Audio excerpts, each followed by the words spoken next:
Hi, it's RT from Brown Bear Herbs. Today I wanted to talk to you about our eco consciousness at Brown Bear Herbs.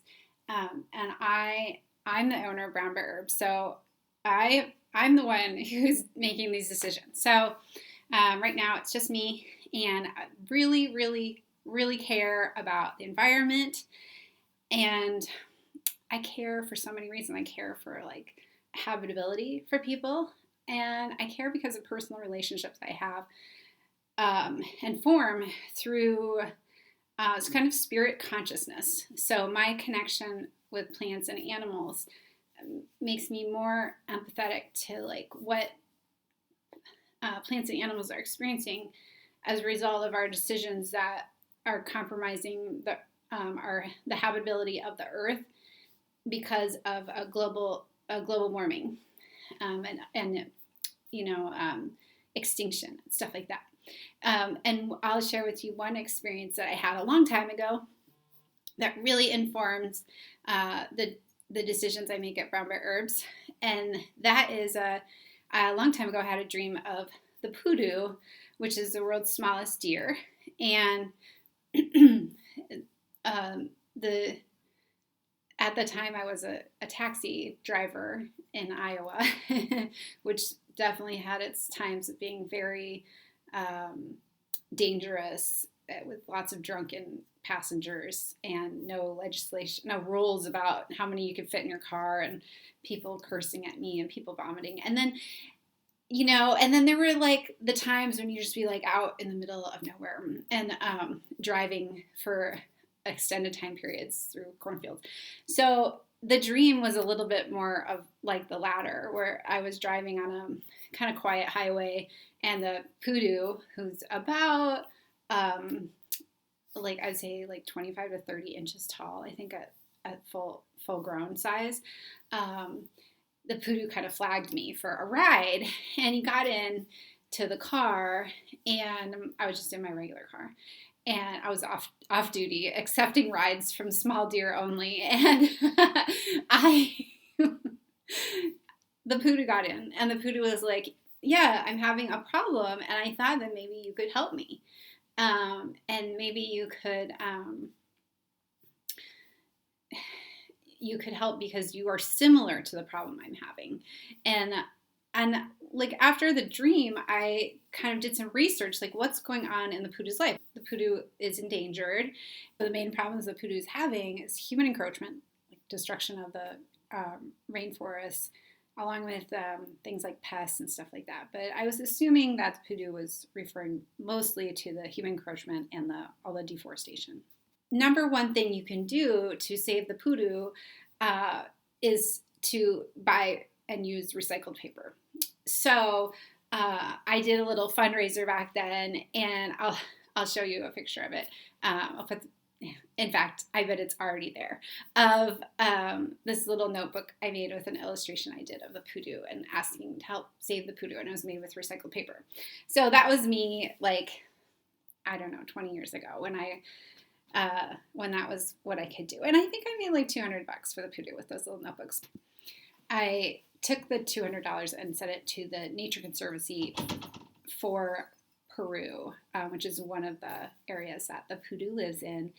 And the Nature Conservancy buys land to protect it, basically. And so then the animals can live there just naturally. And nowadays, Brown Bear Herbs contributes to Nature Conservancy every month. So more and more, I believe that now the goes to Oregon, just because they automatically give to the area where you're donating from to help that, which is good for us because there's a lot of deforestation and because of the logging industry here. And then to remind myself, I have this beautiful work by Shawn Hebrank of the pudu, just to remind me of those softies out there that need our support.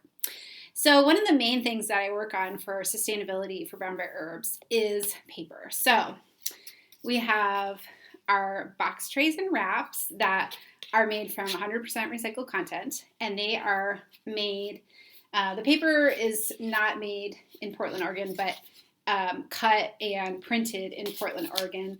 The paper is printed using offset process, which is a traditional printmaking process, at a women-owned business with Stumptown Printers, which is a business I really love working with. I've worked with them for a long time, and originally we did letterpress printing, which is a really old school style of printing, but then we decided we need to save some money. So we stayed with them, but we're doing a little bit simpler process.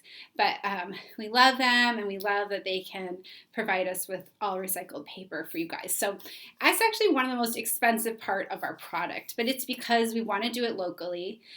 I want to do it locally. I want to support this business that's like doing these amazing processes that you can really tell the difference when you're feeling it. Like it feels more authentic than a quick computer printout. I want to keep it as local as possible, feed the local economy, and help support women. So that's that, 100% recycled.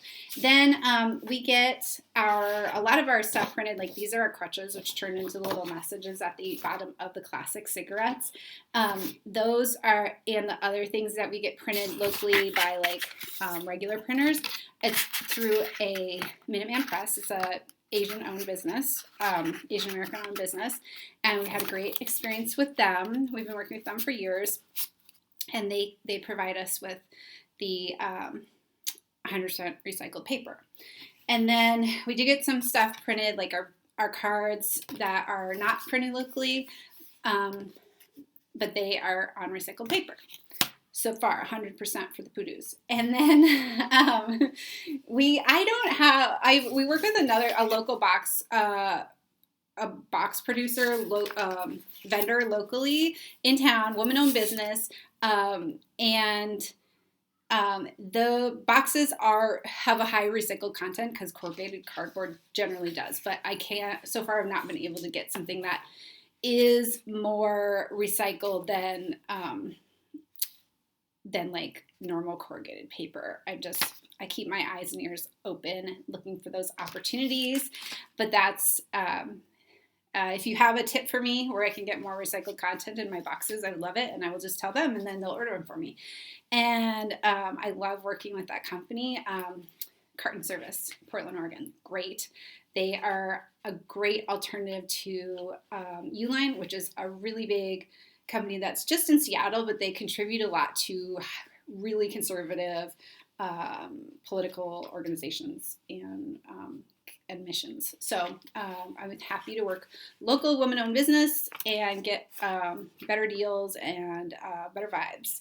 And then up until recently, the main thing that we didn't have that was not paper, that was plastic in our shop was plastic tape. So we were able to switch to paper tape.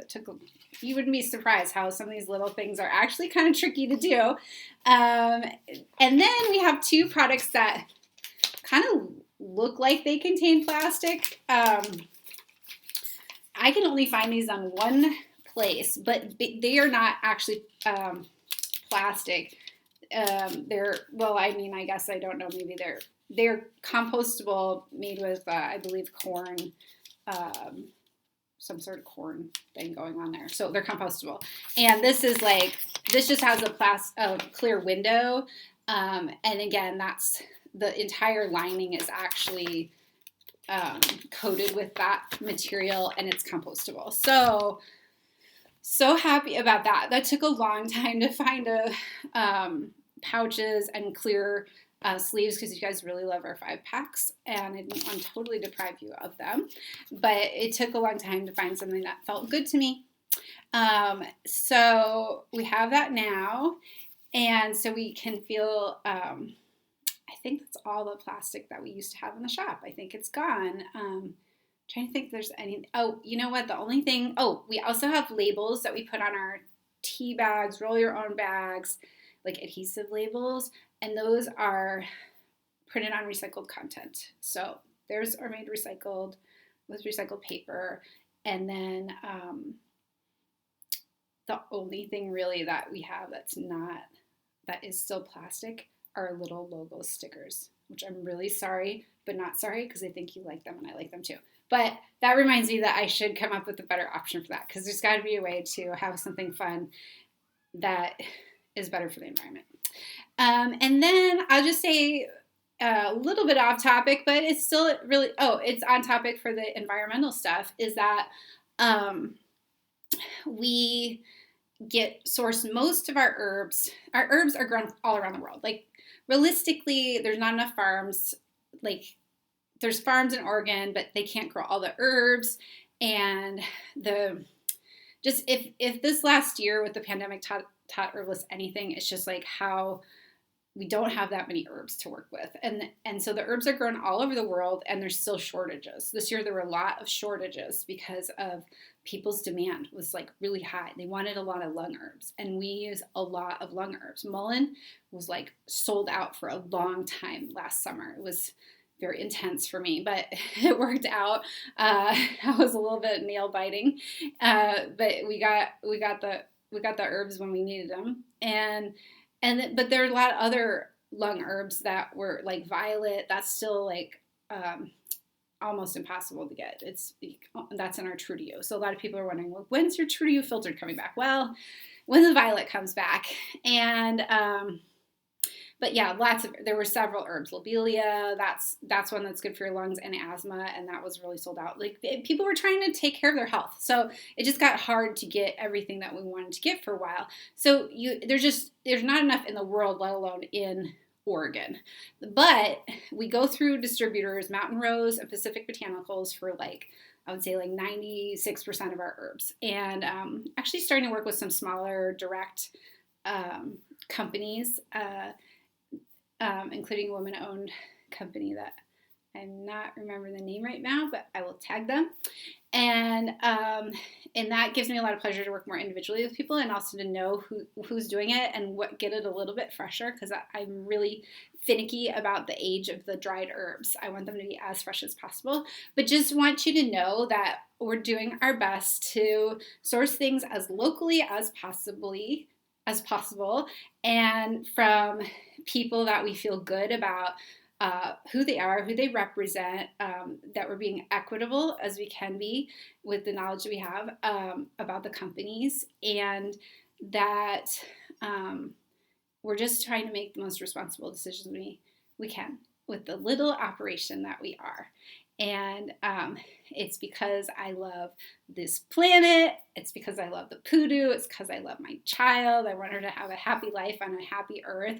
And it's because I love you. I want you to be smoking good energy. And if I am like putting a bunch of crap in it on the back end with like negative energy, people who are supporting like pro-gun agendas or pro-life agendas or other things that like restrict people's freedom and restrict people's like ability to have a thrivelihood, then that's not helping you, and you are absorbing those energies. So I just want you to know the kind of back end good vibes that we're trying to do, in addition to being like more positive when we're making the products and treat our workers right and get you good herbs. And the herbs are almost always organic. Sometimes it's not possible to source organic herbs, but they'll find wild-crafted herbs. And then the wild-crafted herbs are just that. They're taken from the wild, but they are always tested to know that there's not chemicals, heavy metals, or other sources of problems in there, and that they're actually the right herb. So you can feel safe about all those decisions that I'm making. And if you have any suggestions, my ears are open. I'm checking my email, and I will love to hear if you have a better source ideas for me and for Brown Bear Herbs and for your product. I hope you have a great day. If you like this video, please like and subscribe, and check out our products at brownbearherbs.com.